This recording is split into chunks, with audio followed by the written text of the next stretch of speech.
Muy bien. Bueno, me parece que ya estamos transmitiendo, así que, bueno, voy a empezar. Veo que ya hay algunas personas conectadas. Eso me da muchísimo gusto. Veo que hay personas incluso, bueno, de otras partes del país y de otros países. Entonces, me voy a permitir ya dar inicio y darle la bienvenida. Mi nombre, me presento, es Rocío Contler Samendi. Soy presidente de la Asociación Mexicana de Profesionales Forestales, sección Ciudad de México, y como portavoz de los miembros de la asociación, les doy la bienvenida. Les comento que para la realización de este evento fue necesaria la colaboración y los esfuerzos que se sumaron de la Comisión Nacional Forestal por parte de a nivel central y por parte de la gerencia estatal en la Ciudad de México. En este sentido, les agradezco a todos la colaboración, la logística y los medios que se proporcionaron para que fuera posible. El tema de este webinar es silvicultura y salud de los ecosistemas forestales. Se está desarrollando en el marco del Día del Medio Ambiente. Es oficialmente mañana, pero como nos habremos dado cuenta ya, toda esta semana se ha instaurado como la Semana del Medio Ambiente y nos da mucho gusto sumarnos a estos ejercicios de difusión y comunicación de los temas, en este caso del sector forestal. Entonces, me voy a permitir también agradecerle la participación al ingeniero Miguel Gallegos Mora. Él se encuentra al frente de la Gerencia Estatal de la Comisión Nacional Forestal en la Ciudad de México, y también él es miembro activo de nuestra sección AMPF Ciudad de México. También al biólogo Horacio Bonfil Sánchez, director general de Gestión Forestal y de Suelos de la Secretaría de Medio Ambiente y Recursos Naturales. Él, por cuestiones de agenda, no puede acompañarnos en este momento, pero las ventajas que tienen estos medios es que él estará al pendiente de forma sincrónica de los resultados de este webinar. Así que también le agradecemos. Ahora, lo que nos trae a este espacio, me permito presentar a nuestro ponente, ¿no? Y agradecerle la invitación para brindarnos esta charla, esta ponencia. Es el doctor Gregorio Ángeles Pérez, miembro también de la Asociación Mexicana de Profesionales Forestales y a quien tenemos el agrado de registrar en nuestra sección. Muchísimas gracias.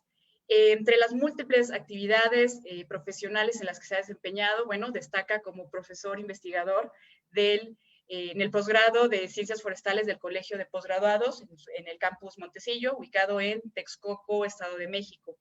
Es egresado de la División de Ciencias Forestales de la Universidad Autónoma Chapingo. Sus estudios de maestría los realizó en el programa forestal del Colegio de Posgraduados. Tiene un doctorado en la Escuela de Graduados en Agricultura de la Universidad de Kioto, Japón, y actualmente pertenece al Sistema Nacional de Investigadores Nivel 1. Entre sus líneas de investigación e intereses se encuentran los de manejos de ecosistemas, ecología de poblaciones y comunidades forestales, ciclos biogeoquímicos e inventarios forestales. Además, ha tenido muy buena participación como consejero titular por la representación académica en el Consejo Nacional Forestal de la CONAFOR. Hoy nos presenta este tema, que es de su experiencia y en el que tiene mucho conocimiento y seguramente es de interés para muchos de los que están ahorita sintonizando. Es el de silvicultura y salud de los ecosistemas forestales. Al finalizar su presentación, habrá un momento para hacer preguntas y respuestas, una serie de intercambios que nos vayan formulando a través del Facebook, así que pues estén atentos. Y sin más, me parece que si están listos y si usted, doctor Gregorio, ya está listo, podemos dar inicio para que pueda exponernos su tema. Muchísimas gracias. Bien, buenos días a todos. Espero que me escuchen bien. Si no, ya me dirán, por favor, los organizadores. Adelante, doctor. Voy a apagar mi vídeo, así es que no necesariamente tienen que verme. Ok, primero que nada, pues quiero agradecer a la Comisión Nacional Forestal por hospedarme el día de hoy, así como también a la Asociación Mexicana de Profesionales Forestales Sección Ciudad de México, quien en realidad fueron los primeros que se acercaron a mí, particularmente a Rocío por la invitación y especialmente al ingeniero Miguel Gallegos, un colega contemporáneo de la universidad y quien me invitó y prácticamente me animó para poder platicar de estos aspectos en estos tiempos en que la salud, no solo de los ecosistemas, sino la salud, nuestra propia salud como humanos, se encuentra amenazada. Quisiera, antes de iniciar formalmente, quisiera hacer unas precisiones. Por ahí ustedes vieron la primera, digamos, la primera lámina de difusión de este seminario o webinar, ¿verdad? Pues había ahí algunas imprecisiones que afortunadamente fueron corregidas y finalmente salió la lámina que yo consideraba más adecuada que saliera. En primer lugar, porque decía que soy experto en manejo de ecosistemas forestales por la Universidad de Kioto. En realidad, la Universidad de Kioto fue mi tercera escuela a nivel profesional donde tuve la oportunidad de estudiar, pero la relación, tal vez por la distancia, pues quedó truncada hace ya un buen tiempo. Entonces eso no es precisamente lo más preciso en este momento. Y por el otro lado, pues bueno, sinceramente no me considero experto en estos temas de salud, de ecosistemas forestales. Hay gente en este país que ha dedicado toda su vida a estos temas. Sin embargo, a mí sí me interesa particularmente este tema. Lo hemos abordado un poco más desde el punto de vista de los ecosistemas, desde el punto de vista de las herramientas silviculturales que tenemos como prevención para el deterioro de la salud de los ecosistemas forestales. Habiendo dicho esto, bueno, quisiera compartir en realidad con ustedes algunas ideas que hemos estado desarrollando durante, pues prácticamente los últimos casi 30 años que hemos tenido la oportunidad de estar colaborando en esta institución académica. Bien, entonces vamos a iniciar. Es común, bueno, debo decir que esta plática, en realidad, cuando Miguel Gallegos me invitó, pues estaba circunscrita a un evento que hubo hace un par de años en la Ciudad de México, abordando la problemática particular de las condiciones de los bosques que se encuentran en el suelo de conservación de la Ciudad de México. Por tanto, tal vez durante mi exposición voy a estar un poco sesgado a esa visión de ese tipo de bosques que están bajo un régimen de conservación particular y que ello ha traído consecuencias buenas y consecuencias también tal vez no tan buenas. Entonces, si nosotros vamos a alguna parte del suelo de conservación de la Ciudad de México cubierta por bosques, podríamos ver este tipo de panoramas. Y si fuéramos curiosos, tal vez podríamos levantar unos sitios de inventario midiendo los árboles y tal vez encontraríamos este tipo de estructura, ¿verdad? Donde tenemos en el eje de las X el tamaño de los árboles en diámetro y en el eje de la Y el número de individuos. Esta es una clásica curva o más bien un histograma de las categorías diamétricas que describen la estructura diamétrica de un bosque de esta naturaleza. Si se darán cuenta que en esta parte hay muy pocos árboles pequeños, ¿verdad? Y todos están concentrados en un promedio, que en este caso resultó ser alrededor de 45 a 50 centímetros de diámetro. Bien, si nosotros nos vamos a otro lado, donde tenemos este tipo de bosques mezclados, ¿verdad? Donde podemos ver diferentes árboles con diferentes tamaños. Claro, ustedes me dirán, la fotografía anterior era tomada desde arriba y esa está tomada desde abajo.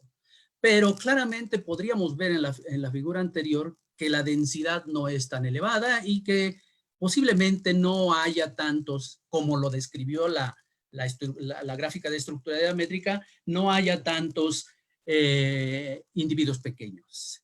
Entonces, si nosotros hacemos lo mismo, ¿verdad? Podríamos encontrar una estructura diamétrica de esta naturaleza, donde tendríamos una gran cantidad de individuos pequeños y poca cantidad de individuos grandes. Si pudiéramos de alguna forma determinar la edad de estos individuos, podríamos asociar que estos individuos concentrados en las categorías diamétricas pequeñas son más jóvenes que aquellos más grandes. Y aquí la pregunta sería, ¿cuál es la estructura que refleja una mejor condición de salud de ambos ecosistemas? Desde el punto de vista biológico, debo decirles que población, hay una premisa que dice población que no presenta reclutamiento tiende a la extinción. ¿Sí? Esto no necesariamente ocurre en forma natural, porque aún las estructuras diamétricas que les presenté en la figura anterior pueden ser renovadas por la ocurrencia de perturbaciones, de fuerzas que se presentan para modificar la dinámica de los ecosistemas. Sin embargo, en este momento, pudiéramos decir, tal vez alguien pudiera decir, yo prefiero tener esta estructura diamétrica donde estamos teniendo un constante reclutamiento de nuevos individuos a la población y por lo tanto esta población es viable, ¿verdad? Bien, entonces, pero antes de iniciar, antes de pasar propiamente al tema, a mí me gustaría comentar un par de cosas y hacernos la pregunta, ¿qué se entiende por un ecosistema saludable? Esto puede tener varias acepciones. Una de ellas es desde el punto de vista antropocéntrico, desde el punto de vista utilitario, es decir, desde nuestra perspectiva como sociedad humana. Y podríamos considerar que un ecosistema saludable es una condición del bosque donde las influencias bióticas y abióticas, es decir, plagas, enfermedades, contaminación o el aprovechamiento, no amenazan los objetivos actuales y futuros. Y sin duda esto representa una visión netamente antropocéntrica, porque esos objetivos de los que hablamos aquí, nosotros los establecemos, o los establece los dueños de los bosques o los establece la sociedad en su conjunto, ¿no? Pensando en que somos la especie que nos creemos la única en el mundo, pues esta definición refleja precisamente esto. Y para muestra basta esta lámina, donde tenemos una definición por una organización llamada Healthy Communities, donde dice que los bosques saludables permiten una gama de beneficios. Proveen hábitats para muchas especies de fauna silvestre, mejoran la calidad del agua, filtran contaminantes del agua y el aire, mejoran las actividades recreativas al aire libre, así como proveen de productos maderables y propician la generación de empleo que apoyan economías locales. Con esto quiero destacar ese aspecto netamente antropocéntrico de la definición de un ecosistema saludable.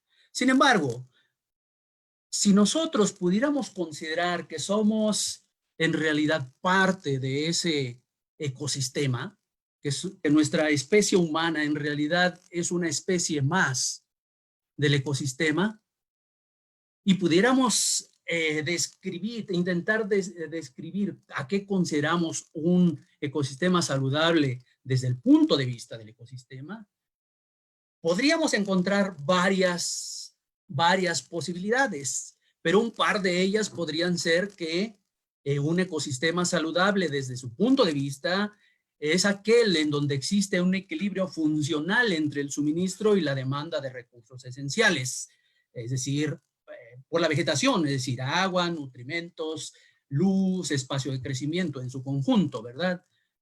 Otra posibilidad podría ser que es aquel ecosistema donde Se presenta una gran diversidad de estadios seriales, es decir, es un mosaico de parches en el paisaje que se encuentran en diferentes estadios de sucesión, así como también encontramos diferentes coberturas, diferentes estructuras de rodales que proporcionan hábitat para muchas especies nativas y donde los procesos ecosistémicos esenciales están dándose en su máxima capacidad. Entonces, podríamos tener, bueno, tenemos de hecho estos dos enfoques y quizá la pregunta enseguida es, ¿cuál enfoque es el que realmente deseamos como sociedad? ¿Deseamos acaso ese enfoque desde el punto de vista de los ecosistemas? Si esta fuera la opción, tendríamos entonces que dejar a nuestros ecosistemas que evolucionaran con los patrones naturales con los cuales ellos han evolucionado durante su historia de vida en este planeta, ¿verdad? Pero esto es lo que realmente queremos. Baste recordar que en este país prácticamente en todos los ecosistemas tenemos a sociedades humanas viviendo, ¿verdad? Entonces, si optáramos por la opción de tener ecosistemas saludables desde el punto de vista de los ecosistemas, pues a lo mejor alguien no estará de acuerdo, ¿verdad? Sobre todo aquellos que dependen directamente de los ecosistemas, porque ahí, para empezar, ahí viven, ¿sí? Entonces, valdría también la pena hacerse una pregunta, ¿verdad? ¿Los bosques o los ecosistemas bonitos son sostenibles? ¿Y todos los bosques sostenibles son bonitos? En realidad, esta percepción de la belleza es netamente personal. Y lo que para mí pareciera bello o bonito, para alguien más podría parecer feo. En lo que pudiera ser juzgado como bonito y a lo mejor la palabra más precisa pudiera ser deseable, ¿verdad? Y pudiera ser y sostenible y bueno desde el punto de vista ecológico, visto desde también por un ecólogo o por algún especialista en conservación y uso de la biodiversidad, tal vez pareciera feo para, voy a usar este término no en un sentido malo del común de la gente, ¿verdad? Y por el contrario, lo que podría ser considerado como bello, bonito, deseable por la gente, digamos, común, ¿verdad? Podría no ser sostenible, ¿sí? Así es que nos enfrentamos a estas disyuntivas. Pero tenemos que considerar en principio que los ecosistemas, a pesar de nuestra existencia, a pesar de la existencia como seres humanos, son entes terriblemente dinámicos. Y el cambio es una característica esencial de estos ecosistemas. Particularmente porque estos ecosistemas están siendo impactados y han evolucionado con estos impactos a través de las perturbaciones naturales, ¿verdad?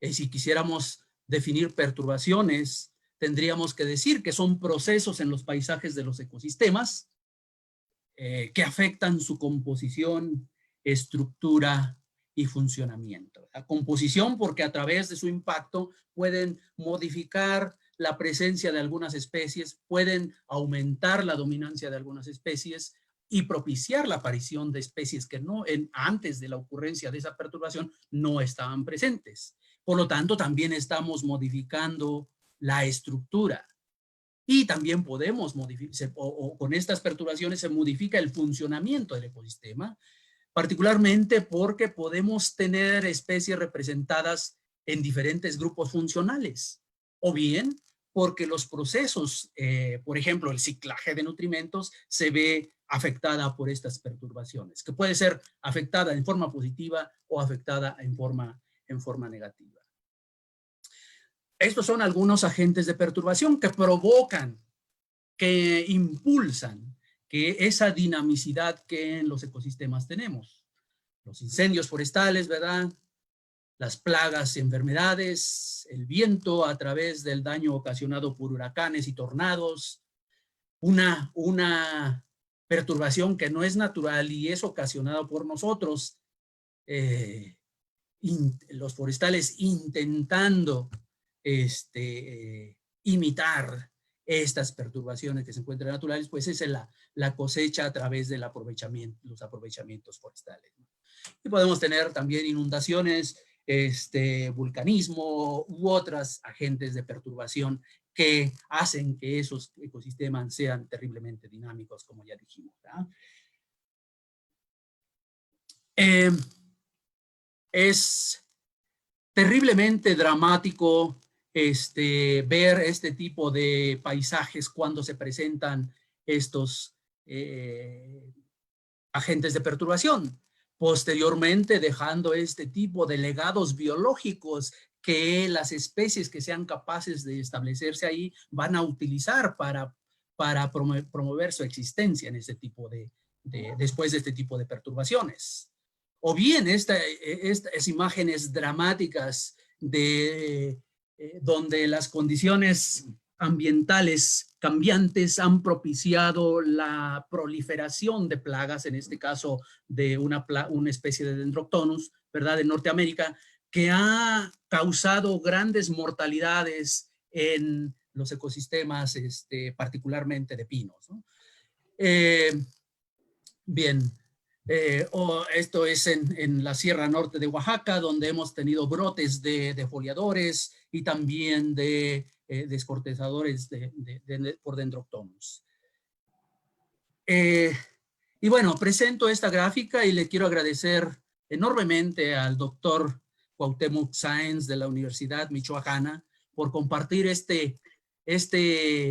primicia conmigo, y ahora yo lo hago con ustedes de un artículo que recién está en prensa, que recién fue aceptado, donde ellos hacen un análisis de la incidencia de perturbaciones por agentes bióticos en este país.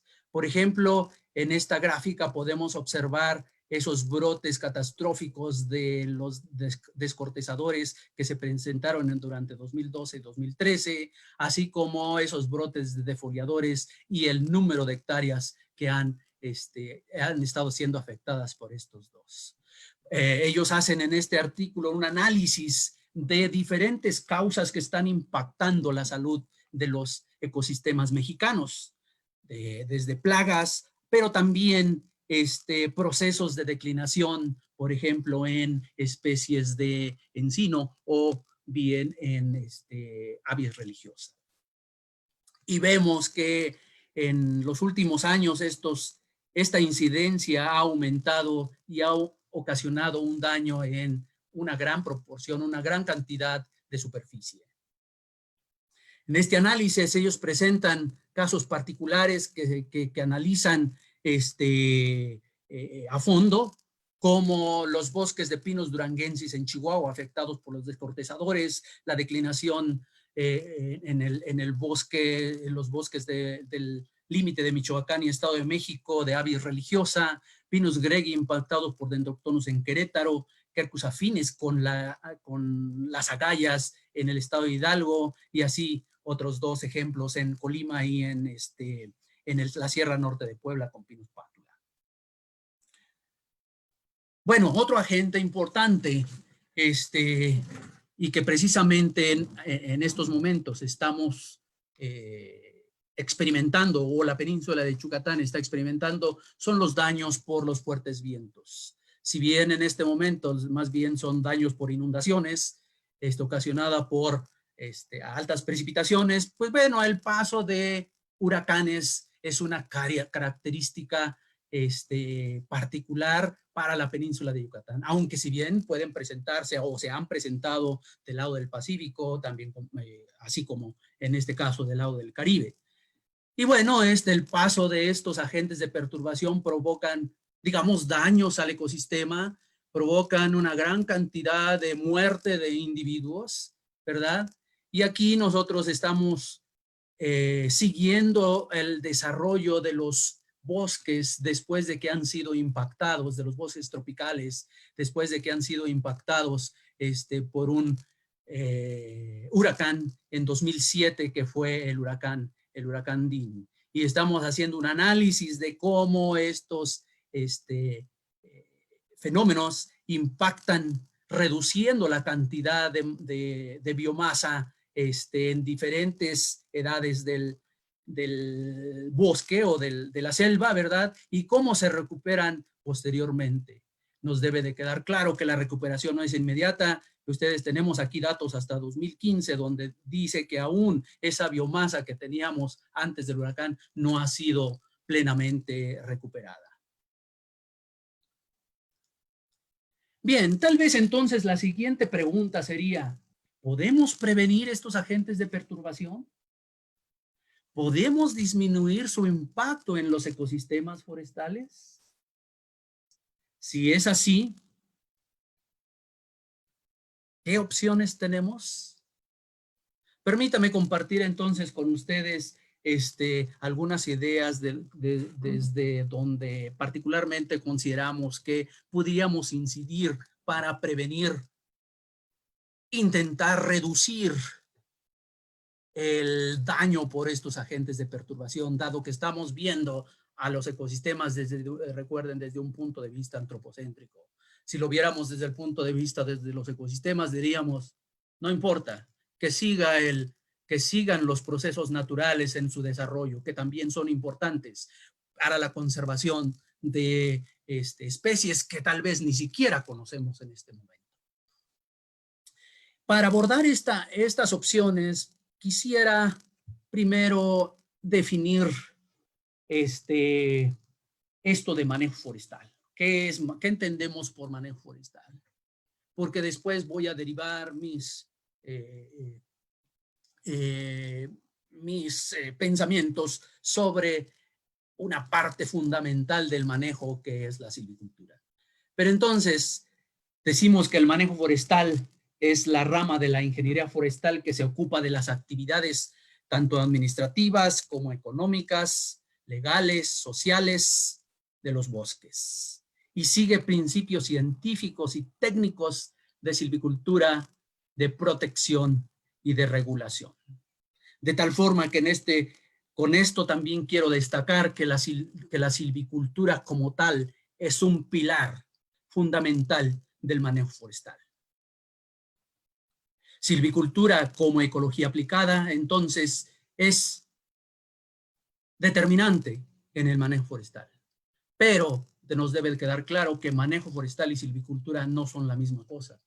Manejo forestal es mucho más que silvicultura, ¿sí? De tal manera que cuando hablamos de manejo forestal nos estamos refiriendo a un conjunto de actividades que implican, además de la silvicultura y más que la silvicultura. Pero entonces tendríamos que definir también qué es silvicultura.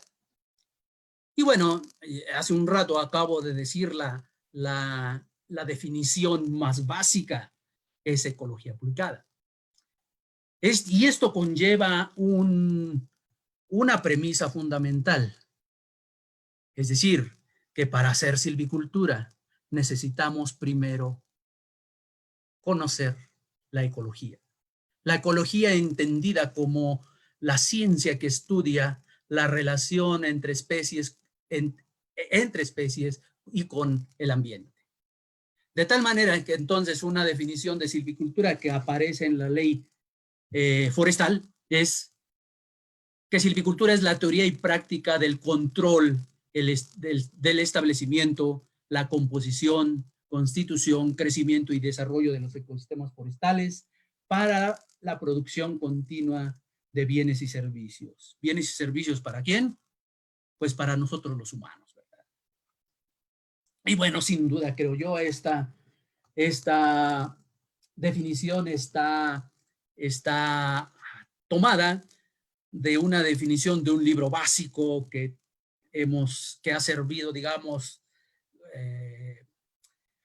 no quiero decir Biblia, pero de base en la formación de los forestales en muchas partes del mundo, y es el libro de Smith, ¿verdad? Y en su versión de 1997 define como la teoría y la práctica de controlar el establecimiento, composición, estructura y crecimiento del bosque, ¿verdad? Muy parecida a la definición que aparece en nuestra ley forestal. Entonces, por lo que decía, silvicultura es ecología aplicada. Y para hacer ecología aplicada, pues necesitamos conocer esas interrelaciones que caracterizan a los ecosistemas forestales. De tal manera que podamos tomar en cuenta toda esa información básica, ecológica, biológica, de nuestras especies que constituyen la estructura de nuestros ecosistemas para poder hacer o intentar hacer un manejo de ecosistemas, que en sus acepciones anteriores fueron llamados de diferentes maneras, como explotación en su momento, como aprovechamiento en su momento también, y que por exigencias de nuestra sociedad ha tenido que evolucionar, echando mano de ese conocimiento científico de la ecología para la aplicación de prácticas silviculturales más amigables con los ecosistemas y tomando en cuenta todos esos procesos intrínsecos fundamentales de estos. Bien, y ya hay diferentes publicaciones que nos invitan a hacer y a definir, que nos invitan a hacer un buen manejo forestal, es decir, y como tanto, a hacer una buena aplicación de la silvicultura, como esta publicación de estos autores, donde dicen que el buen manejo forestal implica una visión de cambio, característica inherente de los ecosistemas, y adaptación continua, ¿sí? Y tiene como finalidad el mantener o aumentar el valor económico, social y ambiental de todos los tipos de bosque en beneficio de las generaciones presentes y de las generaciones en el futuro. Implícitamente está presente lo que conocemos como sostenibilidad. Y a través del buen manejo forestal implementado a través de un marco legal, administrativo, institucional y de políticas claras, políticas públicas claras y operativas, procuramos mantener tanto la extensión de esos ecosistemas como su diversidad biológica, así como su salud y por lo tanto sus funciones productivas de producción y socioeconómicas. Pero entonces nos tendríamos que preguntar, ¿para qué queremos hacer silvicultura? Y podemos hacer silvicultura pues dependiendo de qué es lo que queremos como sociedad o qué es lo que el dueño de los recursos forestales quiere hacer con su bosque, ¿sí? Podemos hacer silvicultura para proteger al suelo, para proteger a la fauna silvestre, para producir madera, para mantener la biodiversidad, para hacer más eficiente la fijación y almacenamiento de carbono, regular el ciclo del agua, propiciar belleza escénica y por tanto actividades de recreación, así como podemos hacer silvicultura para mejorar la salud del ecosistema. Pues bueno, esta lámina es un clásico de los componentes de un sistema silvícola y lo que quiere decir es que tenemos una serie de actividades que los silvicultores pueden hacer para propiciar, para generar esto que queremos producir, ¿verdad? Pero bueno, ¿qué opciones tenemos? Podemos tener manejo de la densidad del rodal, las opciones de manejo de la composición de especies y por lo tanto de reducción de amenazas. Estos temas fueron excelentemente abordados hace un par de semanas por el doctor Christian Wekenheld de la Universidad de Durango cuando habló de silvicultura adaptativa. De tal manera que a partir de este momento me concentraré en la primera parte, el manejo de la densidad como una opción de mejorar la salud de los ecosistemas forestales. Y miren ustedes, podríamos dejar entonces que el bosque siguiera su desarrollo natural, su evolución natural, su sucesión natural, ¿verdad? Sin embargo, cuando tenemos poblaciones humanas viviendo en los bosques, pues estas perturbaciones naturales podrían constituirse como una amenaza para esas poblaciones. Aquí está un ejemplo. ¿Sí? Aquí tenemos el área residencial. Aquí lo que hicieron fue una reducción de la densidad y manejo de combustibles, ¿verdad? Y aquí hicieron nada. Y entonces el incendio entró aquí, ¿sí? Mató todo este arbolado y en la parte donde fue intervenida esa intensidad de los incendios se presentó, hubo una reducción en la intensidad del incendio y por lo tanto mayor cantidad de árboles pudieron sobrevivir. Y lo que es más importante, no se propagó hacia esta población humana asentada en este lugar. ¿Sí? Cuando intervenimos en un bosque y se presenta un incendio, después del incendio se puede ver de esta manera. Sin embargo, cuando no intervenimos en un bosque y se presenta un incendio como un agente de perturbación natural que reinicia el proceso de sucesión, pues podemos encontrar este otro tipo de paisajes contrastantes. Imagínense si se presenta un incendio en estas condiciones. Es una foto de juveniles, bueno, relativamente juveniles, en el bosque de pinos Harvey en los bosques de la Ciudad de México. O esta otra condición en áreas de repoblación natural, en bosques bajo manejo, en bosques de pátula, en Hidalgo y Puebla, ¿verdad? Entonces podríamos pronosticar qué es lo que puede ocurrirse si presenta un incendio, ¿verdad? ¿Qué pasa con la reducción de daños por plagas y enfermedades? Miren ustedes, este es otra vez paisajes de Norteamérica donde la incidencia del descortezador ha sido terrible y ha causado altas mortalidades en las especies de pinos.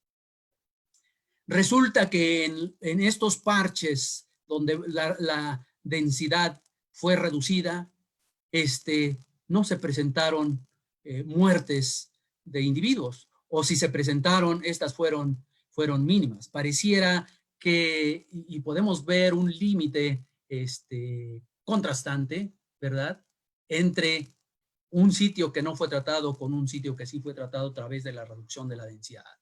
Y la supervivencia en estos sitios de los árboles remanentes. ¿Sí? Este es otro ejemplo de rodales que fueron aclareados y rodales que no fueron, ¿verdad? Bueno, y tal vez entonces aquí valdría la pena decir que a través, que los ecosistemas a veces son susceptibles para la presencia de estos agentes de perturbación. Y entendemos con susceptibilidad como una condición biológica del rodal o del árbol que resulta en alguna probabilidad de ataque de insectos, infección por enfermedades o por acumulación de material combustible. Y los daños pueden resultar hasta la mortalidad, así como la pérdida de especies, nutrientes y hábitats para la fauna silvestre, disminución de valores estéticos, cambios en la composición y estructura de los ecosistemas y otros indicadores que podríamos utilizar como salud forestal. Pero entonces, ¿cómo podemos modificar esta susceptibilidad? Podemos modificarla a través de maximizar el crecimiento y sobre todo maximizar el vigor de los árboles dentro del rodal. Podremos también manipular hábitats para disminuir la incidencia de insectos y enfermedades, incrementar la biodiversidad. Y bueno, una actividad necesaria es monitorear constantemente la condición de esos rodales para disminuir esa susceptibilidad. ¿Y qué pasa con la silvicultura? ¿Podemos hacer silvicultura para disminuir susceptibilidad? Pues sí, y tenemos varias opciones. Una de ellas es la remoción de árboles de alto riesgo, el control de la densidad a través de una práctica silvicultural llamada clareo, prevención de incendios, reducción del daño al arbolado durante labores de corte y extracción, composición de especies y estructuras de edades, que esto habló ampliamente el doctor Cristian. ¿Cómo podemos prevenir el ataque de plagas y enfermedades en los bosques? Pues a través del mantenimiento del vigor de los árboles. Y eso es silvicultura. ¿Sí? Para eso, permítanme definir rápidamente qué es un aclareo. Y bueno, un aclareo es una corta intermedia que busca reducir la densidad, número de árboles por hectárea de una masa forestal, ¿verdad? ¿Para qué queremos reducir la densidad? Pues para aprovechar, por un lado, mejor, el potencial de crecimiento de los sitios forestales, es decir, del sitio donde están creciendo nuestros bosques. Mejorar el valor del bosque para mejorar el vigor del rodal resultante, para cumplir con algún objetivo de manejo forestal. Estos objetivos pueden ser el tipo de producto de maderable esperado, para lograr ingresos intermedios, para aumentar el valor del bosque, otra vez mejorar la salud, reducir el turno, añadir algún valor ambiental. Y otra vez vuelve a aparecer mejorar la salud del bosque como un objetivo de la aplicación de los aclareos o de la reducción de la densidad. Y es que el aclareo tiene un efecto en diámetro. Digamos que este es un árbol que está creciendo en una condición dada de competencia y cuando hacemos un aclareo, pues simplemente lo que debe quedar claro que en este momento se hizo el aclareo y los árboles que quedaron después del aclareo aumentaron la anchura de sus anillos de crecimiento, ¿verdad? Este es un efecto en diámetro del aclareo, de tal manera que podríamos tener rodales de esta naturaleza y a través del aclareo presentar a otro tipo de distribución de los árboles dentro del rodal. Ahora, ¿por qué la reducción de la densidad de árboles mejora el vigor del rodal resultante y de los árboles que quedan en el bosque? Miren, esto está plenamente establecido desde hace un buen tiempo, donde dicen que la distribución de azúcares que se sintetizan a través del proceso de fotosíntesis son utilizados en diferentes partes del árbol, teniendo prioridad la construcción de nuevo follaje, de yemas, de nuevas raíces, sobre todo raíces finas que el árbol va a utilizar para la adquisición de nutrientes y agua, ¿verdad? Nuevo follaje implica la posibilidad también para el árbol de hacer más fotosíntesis.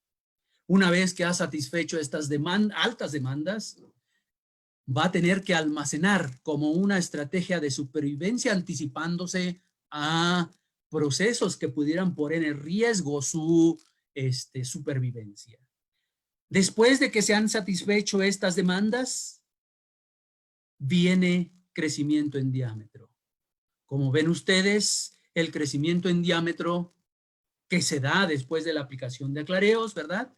Como acabamos de decir, tiene una baja prioridad árbol y después los químicos de protección contra plagas y enfermedades, por ejemplo. Aunque esta última distribución de recursos puede cambiar en prioridad si este árbol se ve amenazado por esas prácticas, perdón, por esas plagas y enfermedades. Entonces, el crecimiento en diámetro y por lo tanto la producción de madera tienen una baja prioridad en la distribución de esos azúcares. ¿Cómo podemos evaluar entonces el vigor de los árboles? La primera forma es ver cómo está presentando su incremento en diámetro, ¿verdad? Y aquellos árboles que presenten incrementos en el crecimiento en diámetro pequeños comparados con aquellos que presenten altos incrementos, pues son árboles menos vigorosos y por lo tanto están más en riesgo de poder sucumbir ante la presencia de algún agente de perturbación. Y bueno, fíjense ustedes que desde hace un tiempo también se ha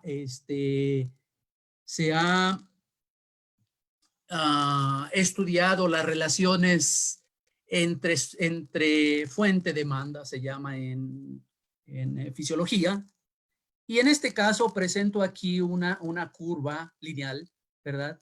Una regresión lineal entre la superficie de conducción de agua y nutrimentos en una sección transversal del tronco de un árbol y el área foliar que este árbol presenta. Y como ven ustedes, tienen una relación lineal. Eso quiere decir, a mayor área foliar, el árbol necesita tener mayor superficie de conducción para satisfacer esas demandas que está teniendo en la copa.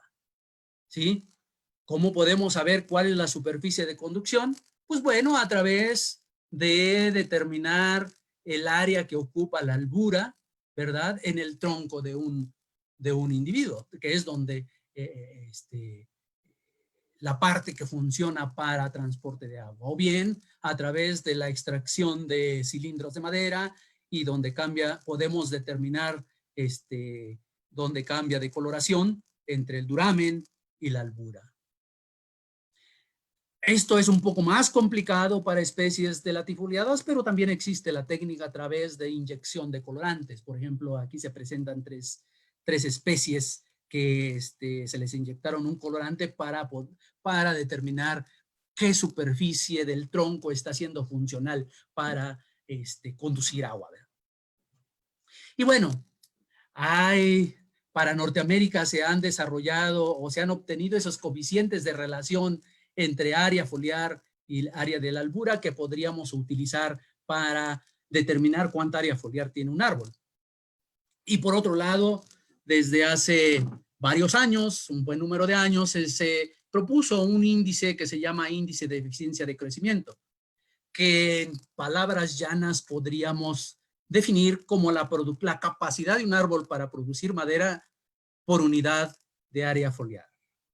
Ya que este índice refleja el patrón de distribución de carbohidratos que ya dijimos, es un estimador por el crecimiento, es un estimado por el crecimiento anual y anchura de la albura de el vigor de los árboles. Entonces podríamos utilizar este índice para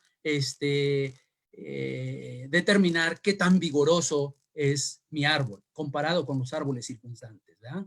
Y para ello necesitamos determinar esa superficie de conducción.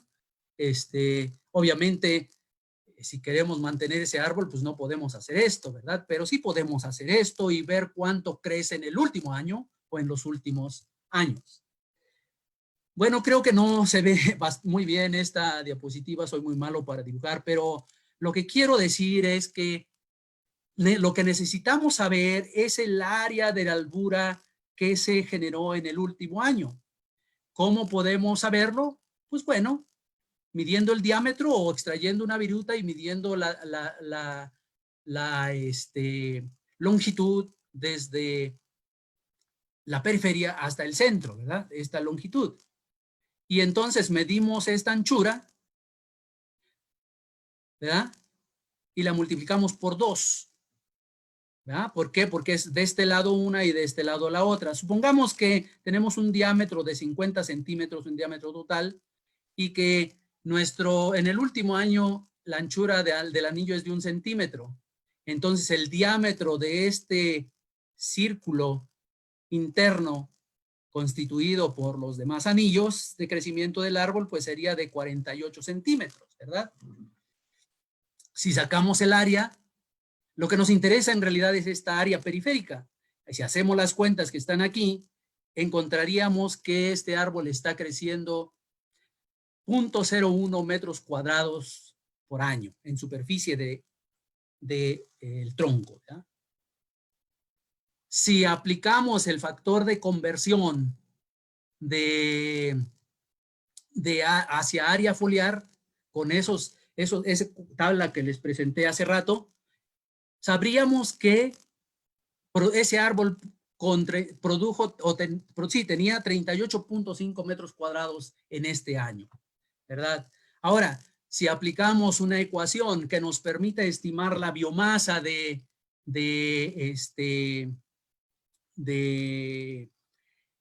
la biomasa foliar la biomasa del tronco de ese individuo, podríamos ver cuánta biomasa se produjo en el último año. Si esta biomasa se produjo en el último año y la dividimos entre la superficie foliar, tenemos calculado el índice de eficiencia de crecimiento. ¿Sí? Con calma, la presentación va a estar ahí, van a poder ver los cálculos, ¿verdad? Pero entonces la pregunta es, ¿y cuánta área foliar hay en mi bosque? Porque se ha visto que esta eficiencia de crecimiento aumenta cuando hay más recursos. Y está demostrado con ensayos de fertilización y de aclareos particularmente, ¿verdad? También está demostrado que a medida que aumenta ese índice de eficiencia de crecimiento, la probabilidad de sobrevivir al ataque de plagas es mayor comparados con aquellos individuos que presentan bajos índices de eficiencia de crecimiento. La tarea central entonces es conocer cuánta área foliar tiene un árbol. Y para ello, pues ya tenemos algunos avances en este país. Por ejemplo, esta recopilación de más de 470 ecuaciones salométricas para estimar biomasa en especies de árboles mexicanos, ¿verdad?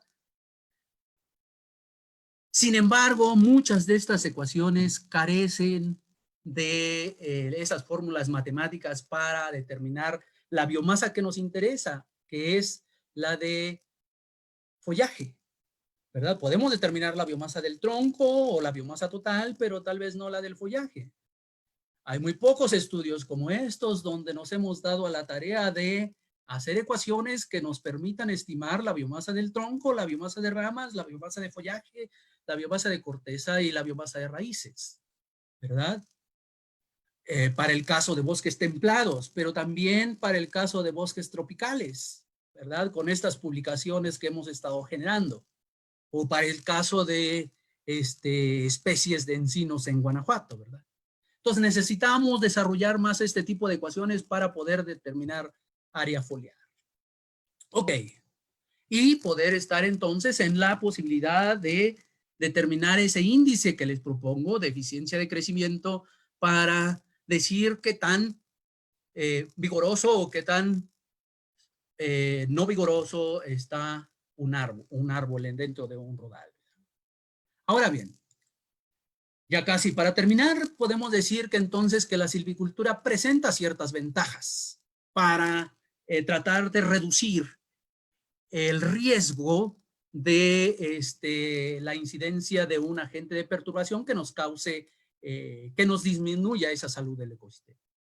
Normalmente es de bajo costo. Se trata la causa del problema a través de ir a la intervención directa en los rodales, en el bosque. Se crean rodales saludables. Se pueden tratar primero las áreas prioritarias a través tal vez de construcción de índice de riesgo, ¿verdad? Y los tratamientos son generalmente ecológicamente preferidos, comparados con aquellos que se realizan cuando ya está el problema a través de la utilización de, no siempre es el caso, pero a través de la utilización de pesticidas para el control de estos agentes. Sin embargo, también hay desventajas. Tal vez el área que podamos tratar no es extensa. Se necesita un largo periodo para maximizar el efecto, es decir, si ustedes aplican en este momento un aclareo, no esperen que en el siguiente día o en el siguiente mes se presente ya un efecto en el vigor del árbol, ¿verdad? No es posible eliminar completamente el problema. De hecho, no estamos intentando eliminar completamente el problema, porque esas plagas y esas enfermedades han estado ahí presentes por prácticamente y han coevolucionado prácticamente en toda la vida de los ecosistemas, en toda la historia de vida de los ecosistemas en este planeta. Y una de las otras desventajas que los tratamientos no se pueden realizar es en sitios con restricciones legales, como es el caso de los bosques de la Ciudad de México. Entonces, no estoy tan seguro en que no se pueda, pero digamos que podemos encontrar restricciones más que naturales, restricciones legales para la aplicación de este tipo de prácticas.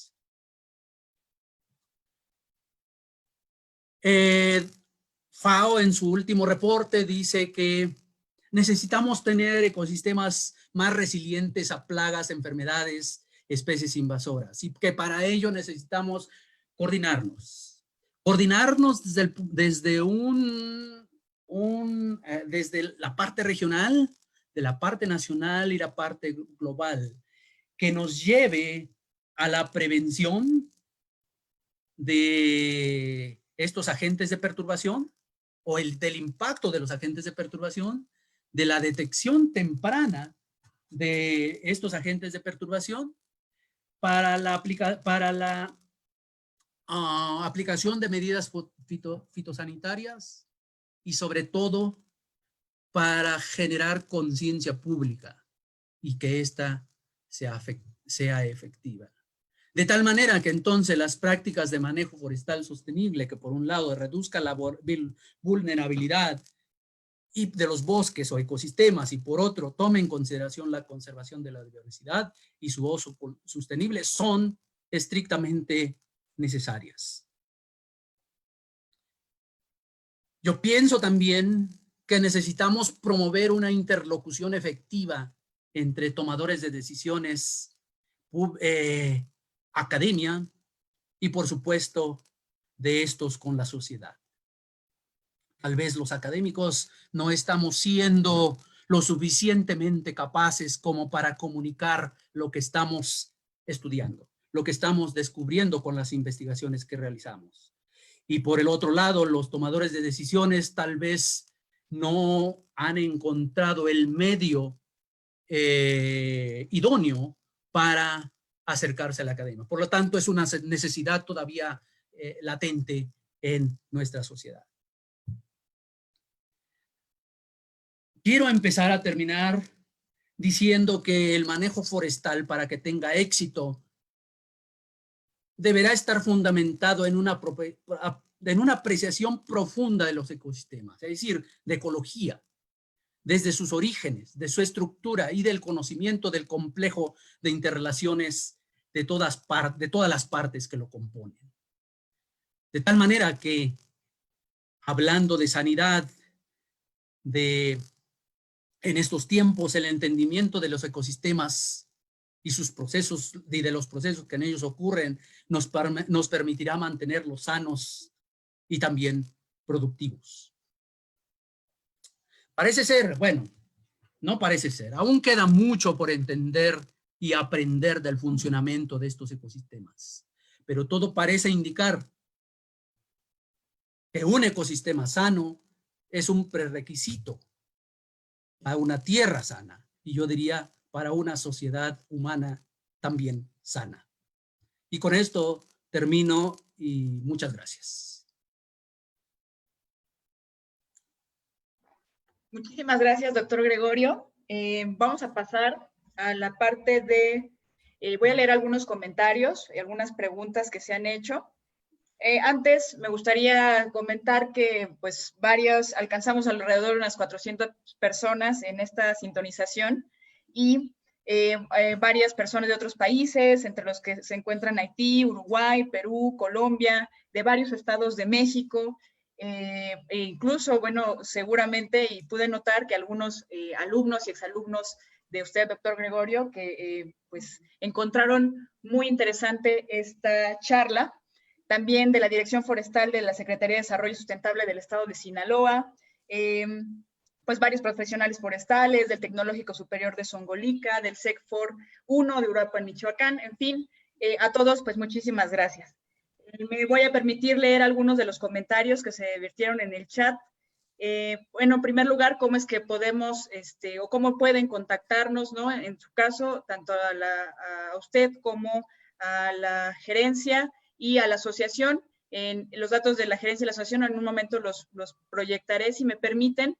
Y si no, ¿cómo es que nos pueden contactar?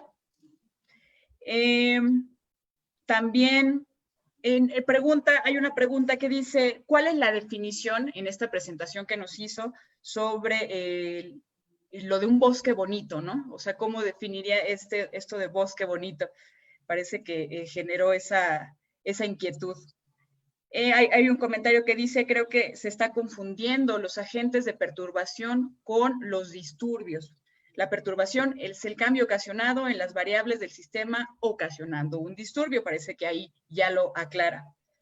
Y bueno, agrego esta pregunta para que le demos oportunidad de contestar y continuar con un par de preguntas más, que dice, ¿qué pasa cuando un incendio en un bosque es solo superficial? Es decir, que solamente se quemó, por ejemplo, la hojarasca y algunos árboles jóvenes. ¿Qué efectos tiene? Adelante, doctor Gregorio. Sí, muchas gracias por las preguntas. La verdad es que es un verdadero placer escuchar que hay gente conectada de muchos lados. Es un tema que particularmente hoy día está de moda por esta situación que estamos viviendo globalmente, ¿verdad? La verdad que quizá algo bueno que ha generado este problema que vivimos a nivel global es esa socialización de este tipo de eventos. La verdad que es algo bueno. Esta semana hemos tenido, como Rocío lo comentó en el inicio, hemos tenido una serie de presentaciones en el marco del Día Internacional del Ambiente, ¿verdad? Que a veces hasta ni tiempo da de poder escuchar todas, ¿no? Es algo excelente y ojalá lo podamos mantener de aquí para adelante indefinidamente. Porque a veces no es fácil o no era fácil en el pasado, ojalá que esa sea la condición natural, el poder escuchar la opinión de expertos en diferentes áreas en otros lados del mundo, ¿verdad? Y con estas tecnologías de comunicación podemos hacerlo. Entonces quizá sí estamos obteniendo algo bueno de esta situación que vivimos. Y bueno, pasando a lo de las preguntas, efectivamente, la diferencia, acepto contundentemente la diferencia que me marcaron entre agentes de perturbación y perturbación. Atinadamente lo dijo la persona, sin embargo, bueno, tal vez por la emoción del estar hablando me confundo de repente lo que quiero decir en ese momento, pero de acuerdo, los agentes de perturbación, uno y su efecto en los ecosistemas es la perturbación en sí. ¿Qué pasa cuando ocurre incendios superficiales? De hecho, no hablé de esa práctica. Bueno, someramente la toqué. Una práctica que también tenemos silvicultural es la utilización de quemas controladas, ¿verdad? De quemas que se prescriben para ciertas áreas en el bosque para disminuir la ocurrencia de un incendio catastrófico por la acumulación de combustibles, ¿verdad? Entonces, estas quemas controladas pues son superficiales, de baja intensidad, ¿verdad? Y no todas, bueno, obviamente una gran proporción de los incendios que ocurren, al menos en este país, son de ese tipo, superficiales.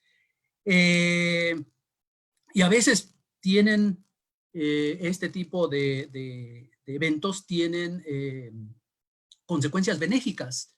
Una, por el control de la vegetación que pudiera competir con la repoblación de las especies que nosotros estamos intentando reproducir, ¿verdad? Otra, puede acelerar el proceso de mineralización y liberación de nutrimentos contenidos en la hojarasca, ¿verdad? Aunque también hay exportación de algunos nutrimentos volátiles que se van a la atmósfera. Entonces podrían ser unos efectos benéficos. Y bueno, dependiendo de la intensidad del incendio, puede tener efectos también perjudiciales, como la muerte de organismos y microorganismos que viven en las capas superficiales del suelo, ¿verdad? Y en la propia hojarasca, que participan activamente en estos procesos de ciclaje de nutrimentos, ¿verdad? Si la combustión es, por otro lado, si la combustión es completa de esa capa de hojarasca acumulada por cierto periodo de tiempo, pues corremos el riesgo de, por un lado, estar exportando nutrimentos también en las escorrentías, y podría darse el caso también de presentarse erosión de los suelos bajo esas condiciones, ¿no? Esto es lo que podría comentar de ese par de preguntas.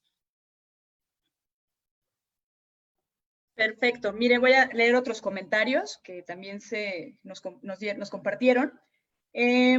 Dice, si tomamos en cuenta que de todos los usos del bosque mencionados en la producción de madera es en el único que importa la calidad de los árboles y no solo su número, si aprendemos, ¿no?, a producir madera, el mantenimiento de los bosques para otros usos será relativamente más fácil, ¿no? Creo que es muy acertada este comentario.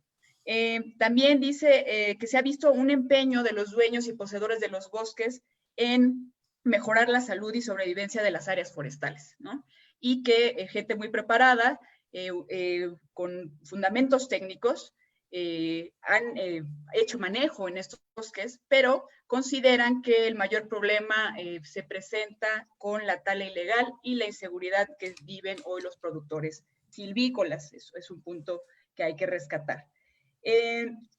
Bueno, de las preguntas que hay aquí todavía pendientes, una es, si considera adecuado que ya no se realicen más quemas de residuos en general para los pinos, pero muy concretamente para Pinus patula en la zona de Zacualtipán, Hidalgo, donde en años recientes se ha observado ataques agresivos de plagas en renuevos provenientes de plantaciones ante la escasa regeneración natural de los rodales. Esa es una. Y la otra, es un poco más breve, es cómo se trabaja en las áreas naturales protegidas cuando son perturbadas por incendios o plagas. Ya las anoté mejor porque me di cuenta que me faltó contestar una pregunta que me hacían en la primera grupo de preguntas, y es lo de bonito. Miren, la percepción de la belleza es muy personal.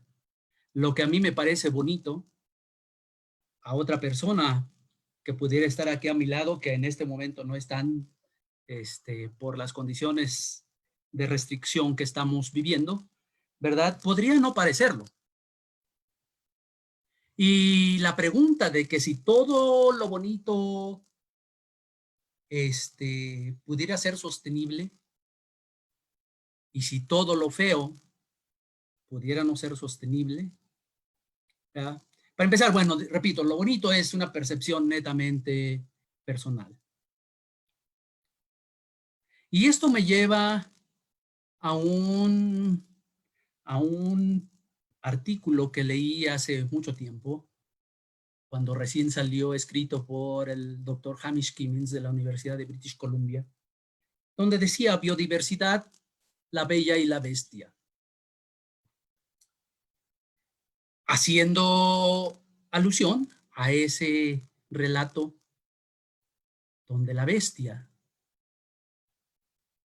que se consideraba fea, con el paso del tiempo se le vio la belleza. De tal manera que entonces la belleza es relativa y tenemos que,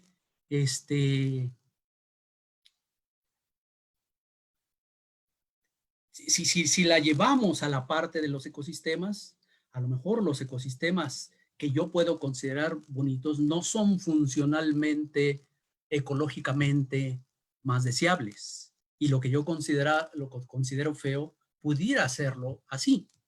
Imaginemos un paisaje, que sobrevolamos un paisaje cubierto por ecosistemas arbolados. En realidad, y incluso imaginemos que es un paisaje o son ecosistemas que han evolucionado con los procesos naturales de sucesión. En realidad, lo que nos vamos a dar cuenta sobrevolándolos es que estos están constituidos por una serie de parches, cada uno de esos parches en diferentes estados sucesionales. Y una definición de un ecosistema saludable, decíamos que están presentes diferentes estados seriales, donde están ocurriendo diferentes procesos que hacen a ese ecosistema como tal funcional, ¿verdad? Entonces, pero a lo mejor eso no es lo más bonito para una persona. Aunque pareciera ser que el consenso general, un ecosistema bonito es aquel ecosistema. Y perdón, pero cuando estoy hablando de ecosistemas aquí durante esta plática, mi formación me sesga hablar de ecosistemas arbolados. Eso te debía haberlo remarcado desde el principio. Pero al menos para la gente que yo conozco y que he tenido la oportunidad de platicar, consideran bonito aquel ecosistema boscoso donde se presentan una estratificación vertical del dosel, donde hay árboles grandes y pequeños, y que sí puede ser un sinónimo de albergar una amplia diversidad biológica, ¿verdad? Pero en el paisaje podría no estar constituida solamente por ese tipo de estructuras que sin duda han evolucionado con perturbaciones que tarde o temprano esas perturbaciones van a venir para reiniciar el ciclo de desarrollo de esos ecosistemas. Pues. De tal manera que viendo desde el punto de vista a la escala del paisaje, el mantener una serie de parches en diferentes estados sucesionales, jóvenes, intermedios, maduros, de viejo crecimiento, podría ser lo más bonito y lo más funcional, ¿no? Aunque en sus partes, como si en sí, pudieran en un momento dado considerarse como feos. Sobre la pregunta de dejar de quemar los residuos. Conozco particularmente esta zona forestal en Zacualtipán, dado que ahí ha sido un sitio de estudio importante durante mi vida académica. Y efectivamente, desde hace más de 35 años que iniciaron con el manejo forestal a través de la cosecha del bosque. Inicialmente, pues el suelo quedaba después de la corta, pues con muy poca ramas, digamos, residuos de la cosecha, dado que utilizaban una práctica de apilamiento y después queme de esos residuos. Desde ese, bueno, cuando iniciamos nuestros trabajos por ahí, es una observación que empezamos a hacerle a los silvicultores, a los dueños y a los técnicos. Que esa práctica, si bien esta especie de Pinus patula, la persona que preguntó hacía referencia a Pinus patula, es una especie que responde favorablemente a la presencia de incendios. Tiene conos serotinos que abren después de la ocurrencia de incendios, y se presenta masivamente la repoblación natural. Sin embargo, estudios realizados en varias partes del mundo demuestran que la utilización de esta práctica de quemas después, en realidad es como otra práctica silvicultural de preparación del sitio. Durante esta práctica hay una gran exportación de nutrimentos, sobre todo los volátiles, ¿verdad? nitrógeno principalmente, que regresan a la atmósfera. Y que a lo mejor en un periodo del periodo de rotación del uno al siguiente no se iban a ver esos efectos. Esos efectos de extracción de esos nutrimentos, de exportación de esos nutrimentos, podrían presentarse en futuras rotaciones. Hoy día cambiaron prácticamente todos de utilizar la repoblación natural como opción para la repoblación de esos rodales que son cosechados por la utilización de plantaciones. La ventaja de usar de plantaciones es que se gana tiempo al tiempo. O sea, si usa regeneración natural, se van a tener que esperar un cierto periodo de tiempo que si se hizo la corta regeneración en un año o en un momento donde está liberando la semilla, pues estamos casi seguros que se dará la emergencia de plántulas y la repoblación de esas áreas. Pero si no coinciden, podríamos tener un dilatamiento, un retraso en el establecimiento de la regeneración. Sin embargo, una de las ventajas de utilizar regeneración natural es que estamos utilizando genotipos que son del sitio, con una amplia variabilidad genética, teóricamente. Y bueno, hoy día están usando plantación y están también combinando ambos métodos de repoblación, ¿no? Entonces, esos serían mis comentarios. Yo creo que el dejar de quemar tiene sus cosas buenas. Pueden presentarse algunos brotes de ataque de plagas a las raíces, que creo que es el problema al que se refiere esta persona. Porque cuando se usa fuego, pues también se matan esos patógenos que pudieran estar viviendo en el suelo. Pero repito, esta incidencia de plagas que se presenta en forma catastrófica obedece a factores de estrés que experimentan los árboles y por lo tanto pueden sufrir muertes masivas. Y en otros casos las muertes pueden ser muy localizadas, ¿no? Ahora, ¿qué pasa en las áreas naturales protegidas cuando se presentan incendios y plagas? Hasta donde entiendo, no he tenido mucha relación con el manejo de áreas naturales protegidas, pero al menos cuando se presentan incendios, y esto es un caso particular que se presentó en el Parque Nacional del Chico, en el estado de Hidalgo, cuando se presentan incendios, pues el carácter dramático que queda en el paisaje después de su ocurrencia, pues hace que la sociedad se asuste, ¿no?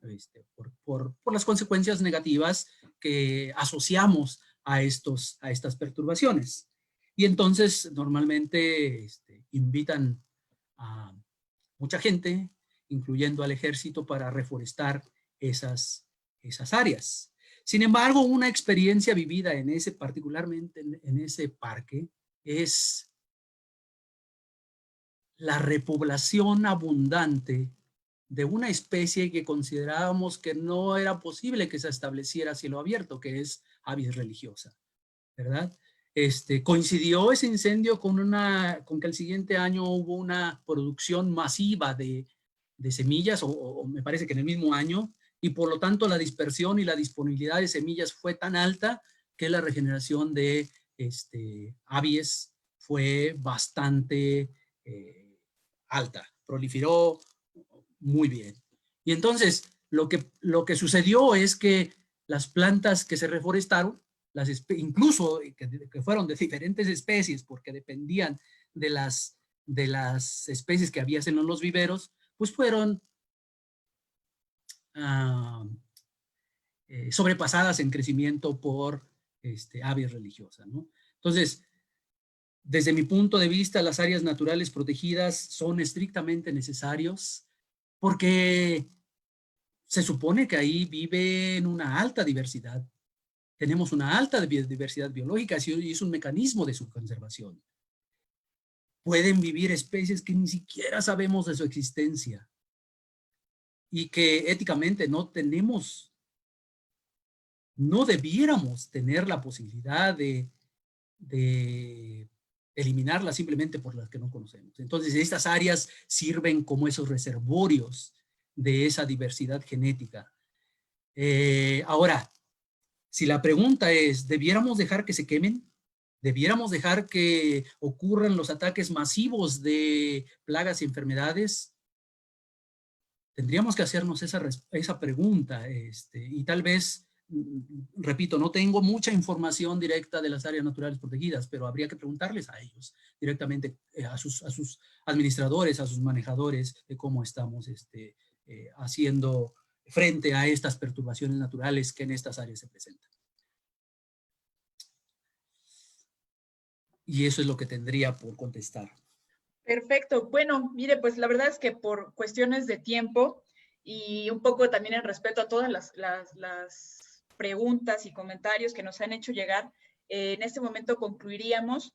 A todas las preguntas que quedaron pendientes, vamos a estárselas compartiendo al doctor Gregorio para que nos pueda emitir una opinión, alguna respuesta, ¿no?, al respecto, para hacérselas llegar a través de pues vía inbox a cada persona que preguntó. Creo que es muy importante que esto tenga una finalidad de unir, ¿no?, de estos comentarios, de proporcionar la información de quien la tiene, de los profesionales, ¿no?, hacia pues personas que tal vez no tengan esta experiencia, y entonces reducir nuestras curvas de aprendizaje, ¿no? Entonces, me permitiría en este momento cerrar esta parte. Preguntar si el ingeniero Miguel Gallegos Mora, representante de la gerencia estatal de la CONAFOR en la Ciudad de México, está perfecto, ya está sintonizado también, que nos pudiera dar algunas conclusiones de este webinar, que por supuesto fue muy interesante. Adelante. Sí. Hola, buenas tardes a todos. ¿Sí me escuchan bien? Sí. Bueno, miren, pues primero quiero agradecer ahí a ti, Rocío, por la idea de tomar el interés de los temas forestales y particularmente la silvicultura asociada a qué podemos hacer para la salud de los ecosistemas. Muchas gracias, Rocío. Al doctor Gregorio Ángeles, muy entusiasta colega, muy interesante. Oscar Trejo, de Sanidad Forestal de Semarnat, y a Horacio Bonfil, su director general. Y también al doctor Filemón Manzano, que nos acompaña aquí en el webinar, que sea el conducto para darle un saludo al ingeniero León Jorge Castaños, y que tuvo a bien designarlo para dirigirnos algunas palabras, ¿no? En general, a todos los que nos están viendo, este es un gran reto para nosotros los profesionales forestales, biólogos, ecólogos, edafólogos, sociólogos, todos los que estamos en contacto con los ecosistemas forestales terrestres, que requieren una atención para la conservación de las. Como decía Goyo, el reto que nosotros vemos en estos bosques bajo restricciones legales es buscar qué caminos podemos nosotros encontrar para hacer una silvicultura de conservación, una silvicultura asociada principalmente a mantener la salud o a mejorar la salud de los ecosistemas forestales, y hacer este enorme esfuerzo de no tomar las acciones por separado. Es decir, si yo voy a hablar de sanidad forestal, si yo voy a hablar de incendios, si voy a hablar de plagas, tengo que tener siempre en la visión el mejoramiento del ecosistema a través de mantener una composición, una estructura y una densidad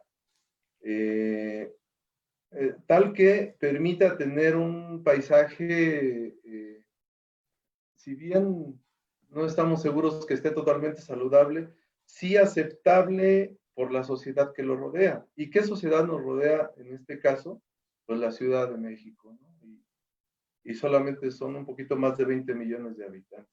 Pero no solamente la Ciudad de México está en esta situación, todos los bosques que rodean la ciudad tienen este reto, ¿no? Generalmente la sociedad nos impide hacer labores silviculturales completas para poder asegurarnos que estamos conservando y haciendo producir estos bosques, ¿no? Entonces, una de las conclusiones que yo saco aquí muy interesantes es la siguiente, ¿no? Tenemos que alinear objetivos desde lo que quieren los dueños de los bosques, los comuneros, los ejidatarios, los pequeños propietarios. ¿Qué quieren ellos? ¿Qué están haciendo? Pues nada más basta con observar ahí el paisaje que nos mostró el doctor Goyo y vemos un bosque con una estructura arbórea bastante casi regular. Donde evidentemente hay huellas, hay cicatrices de quemas superficiales año con año, con año, con año. Es decir, están ellos limitando el crecimiento e incremento de la regeneración natural, pero están favoreciendo el pasto, que tiene una capacidad de rebrote bastante interesante, bastante resistente, y que está asociada a un uso agropecuario. Eso es lo que ellos quieren, ellos están en ese objetivo. Entonces, de alguna manera están haciendo manejo del ecosistema sin estar conscientes de que lo están conduciendo hacia unos objetivos que ellos ya los tienen claros. Entonces, está el ganadero y está el agricultor que tiene terrenos intermontanos que igualmente realiza quemas agrícolas y que a veces se le escapan al bosque, pero el que principalmente utiliza el fuego es el productor agropecuario. Entonces, el reto es, repito, alinear objetivos de los dueños, de las alcaldías, del gobierno del estado, del gobierno federal, nosotros, y de la sociedad que rodea estos bosques. Y ya no diría yo, sin dejar de lado, a las organizaciones de la sociedad civil que si nosotros promovemos algo, pues nos van a observar inmediatamente, ¿no? Entonces, en esta conferencia vemos la necesidad de alinear objetivos. ¿Para qué? Para tener bosques saludables, para generar una gran cantidad de servicios, para que los suministros, o sea, estos dos enfoques que mencionabas, Goyo, los suministros y la demanda estén en equilibrio. No podemos seguir quizás negando que el bosque está produciendo. ¿Qué produce el bosque? Todo lo que vemos ahí. O sea, hay una lista enorme de tangibles e intangibles. Y los beneficiarios inmediatos son los que viven ahí. Estos 30 y tantos pueblos que rodean a los bosques de la Ciudad de México viven ahí y viven del bosque. Si cosechan papa, avena, maíz, borregos, becerros, todo eso es cosecha del bosque. Para mí, ver el ecosistema integralmente es el reto que tenemos. Entonces, para que las áreas puedan aguantar este uso, pues necesitamos manejarlo. Necesitamos de herramientas que nos permitan conducir esa composición, estructura y funcionamiento hacia una producción sostenible en el tiempo, ¿no? Y entonces sí, efectivamente yo coincido, hay que manejar la densidad, hay que manejar la composición de especies, hay que hacer reducción de amenazas. Amenazas vistas con un enfoque de beneficio para el bosque, ¿no? No todo es, a veces una perturbación o un agente natural, a veces ayuda, a veces no. Pero hay que estar listos con una herramienta de planeación que nos da el manejo forestal de acuerdo a la definición que se mencionó. Y bueno, yo de alguna forma me despertó el entusiasmo el tema y reviví algo que comentamos hace tiempo allí en el Colpos, Goyo, de hacer una propuesta de una lista con todo lo que tú comentaste, se enriquece, de a lo mejor seleccionar un método de monitoreo y evaluación de los bosques con algunos indicadores y que nos permitan a nosotros saber cómo está ese bosque, ¿no? Entonces, por ejemplo, podemos tener el indicador de productividad con biometría, el de salud con la diversidad vegetal y fragmentación, el de salud con la fauna silvestre. Hay especies indicadoras de fauna que nos pueden decir si vamos bien o vamos mal, con lo poco o mucho que podemos hacer bajo restricción de veda. Hay que ver el indicador de salud a través de la condición de copa, esos oyameles que traemos en la mente todos de que se empieza a secar la punta. Entonces, esa es una condición de copa que hay que evaluar. Luego, otro indicador de salud que podría ser el daño al arbolado por diferentes factores. El otro indicador de salud, la mortalidad. Estamos teniendo una mortalidad en cantidades que el bosque puede aguantar, o vamos a llegar a un momento en que la mortalidad de la estructura arbórea se va a cambiar y vamos a tener otros estados seriales. Pues quién sabe, no sabemos. Pues hay que evaluarlo, ¿no? Entonces también evaluar residuos maderables. Actualmente el uso del bosque está libre y afortunadamente hay comunidades que se están apropiando del bosque nuevamente, pero de manera, digamos que desordenada, y extraen varios productos, desde hongos, tierra y madera, de manera desordenada, pero que hay que ordenar. Entonces yo veo que hay muchos residuos maderables, hay que evaluarlos, ¿sí? Y eso está asociado a la salud, para decidir si los sacamos o los damos tratamiento, ¿no? Y luego ver también la condición del suelo, ver el tema de los incendios, que sería un indicador ambiental, y ver los servicios ambientales, que sería también ambiental. Y por supuesto, ¿qué podemos utilizar de todo lo que mencionaste, Goyo? ¿Qué podemos utilizar de tratamientos silviculturales para conservar estos bosques? Y hacer frente al reto que nos plantea el cambio climático, ¿no? En general son entre 11 y 12 indicadores que ahora con tu ponencia se nos enriquecen bastante, y que pensamos hacer un ciclo de cada indicador, una presentación de cada indicador, para poder ver si nos aproximamos pues a evaluar y monitorear el área, y poder decirle a la sociedad, miren, hay que hacer la evaluación y monitoreo para poder tomar decisiones.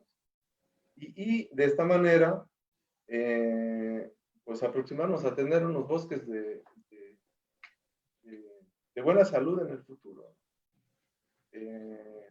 Creo que ahora en la CONAFOR el reto que tenemos es enorme, pero a pesar de las circunstancias de salud y de recursos, nosotros estamos en el tenor de tener bosques saludables, de tener bosques para el bienestar de la gente, y creo que tu ponencia, Goyo, te felicito, nos abre varias posibilidades, y nos abre varios enfoques que podemos utilizar. Creo que yo ahí le dejaría, no sin antes agradecer a todos. Goyo, Rocío. Y Filemón, pues gracias, doctor, por estar ahí escuchándonos. Adelante.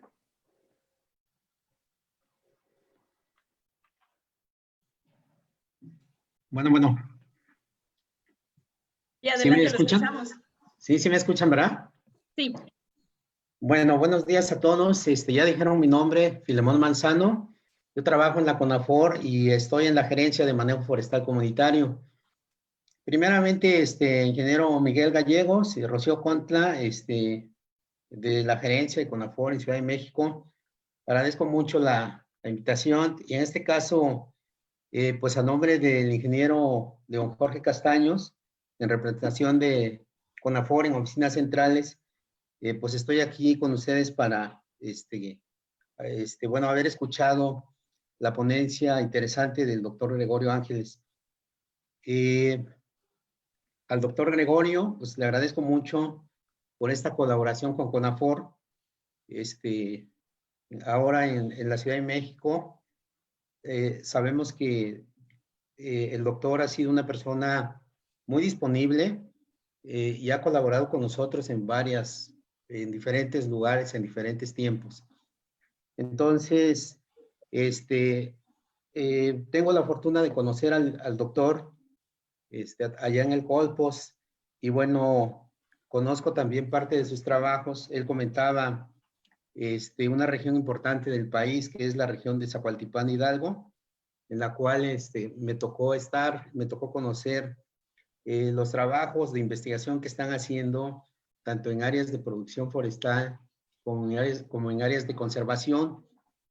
Y bueno, esto motiva mucho, dado que la CONAFOR también, dentro de sus estrategias, está incorporando ya desde el sexenio pasado el tema de la conservación de la biodiversidad y del manejo forestal. Entonces, es algo que tenemos que aprender a conjugar. Sabemos que el manejo forestal implica no solo producción de madera, implica también la conservación de las especies, la conservación de la diversidad biológica, pero también la restauración. Y en esta conferencia, pues se habló de las tres cosas. Por el tiempo, creo que fue general, pero el doctor pues trabaja con diferentes temas, dentro de ellos también la estimación de carbono, y creo que son temas que podemos ir abordando a futuro con más detalle. Por otro lado, pues, en el caso de Oaxaca, el doctor también ha estado colaborando. Yo soy oaxaqueño y bueno, nos ha tocado estar en diferentes etapas y trabajos que el doctor ha estado desarrollando. El año pasado, hace año y medio, se llevó en Oaxaca un taller de estimación de biomasa y carbono, y el doctor fue uno de los instructores de este equipo que se integró con profesionistas forestales de todo el país. Entonces, y aprovecho para reforzar los comentarios del ingeniero Gallegos, que bueno, el manejo forestal y la silvicultura no están peleados con la conservación. Sabemos que en este momento en los bosques de la Ciudad de México existe una veda y no está permitido hacer ningún tipo de aprovechamiento forestal. Sin embargo, se puede aplicar una silvicultura que ayude a conservar los bosques, quizás no verla desde el punto de vista productivo netamente, pero que sí tenemos que trabajar con la reducción de las densidades. Por ejemplo, ya vimos cuál es el efecto del manejo de la densidad. Existe debilitamiento de árboles y puede haber ataque de plagas y riesgos de incendios, etcétera. Una gran cantidad de problemáticas que se pueden generar cuando los bosques no están manejados. Hay una gran acumulación de combustibles en el suelo. La tala ilegal, que es otro tema también, al no haber una organización comunitaria, sucede que intervienen o ingresan a los bosques no vigilados porque no están en ese momento atendidos por la gente que vive, dado que no les están dando ningún beneficio, aun cuando sabemos que hay beneficios como los servicios ambientales, que no necesariamente tenemos que estar en el bosque para ver los beneficios. Sin embargo, es necesario iniciar con un tipo de manejo forestal, de tal forma que podamos conservar estos pulmones que están alrededor de la Ciudad de México y que son de gran beneficio, en este caso, para proveer agua a la ciudad, y también otros bienes y servicios, ¿no? Dentro de ellos también el aire limpio y otros más. Entonces, resalto lo que el ingeniero Gallegos mencionó, la necesidad de alinear objetivos, la necesidad de trabajar en conjunto. Conozco a varios doctores del Colpos y creo que han estado en toda la disponibilidad de colaborar. Creo que podemos hacer aquí una colaboración entre CONAFOR, Colpos y otras instancias que quieran incorporarse, y poder establecer o iniciar un proceso, quizás de capacitación ahorita, ¿no? A futuro tendríamos que estar viendo el tema de la veda, pero en este momento empezar a ver cómo ir capacitando a las personas para hacer algunas prácticas de conservación, por ejemplo, protección, flechas cortafuegos en estos bosques que están circundando a la Ciudad de México y que podamos reducir el riesgo de incendios, el riesgo de plagas a través de la prevención. Bueno, pues no me queda más que felicitar al doctor Gregorio. Doctor, pues deseamos que podamos seguir colaborando un poco más con CONAFOR. Sabemos que en estos momentos quizás por las condiciones actuales de la pandemia no es posible, pero que también deseamos nosotros como CONAFOR tener un poco más de acercamiento hacia ustedes, los investigadores. Muchas gracias. Excelente, pues muchísimas gracias a todos. Ya están en pantalla los datos de contacto, en el caso de la Comisión Nacional Forestal, la Gerencia Estatal de la Ciudad de México y de la Asociación Mexicana de Profesionales Forestales también. En caso de que, bueno, quieran contactar al doctor Gregorio, podría ser a través de nosotros y con gusto estaríamos haciéndole llegar la información o solicitando la información que ustedes nos hagan, nos pidan.